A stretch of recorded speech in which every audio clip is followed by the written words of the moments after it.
kita. Saya sebagai seorang wanita, ibu dan isteri dan pemimpin, saya memahami hati naluri puan-puan semua. Seperti mana puan-puan semua memahami apa yang saya lalui. Betul tak?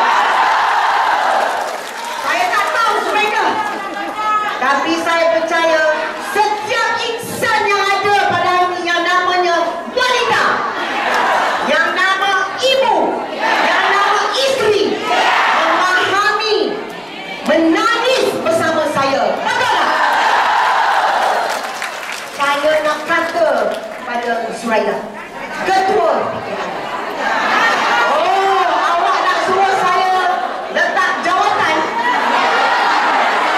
Saya nak mencabar. Okey, dengar perempuan.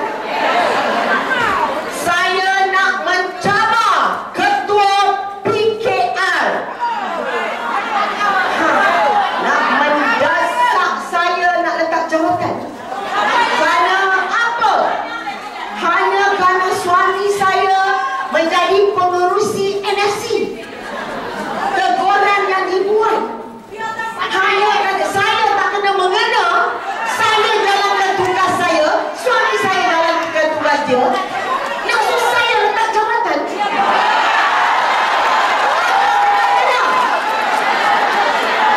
Kalau itu dasar dan prinsipnya, saya nak menggesa kepada ketua PKR.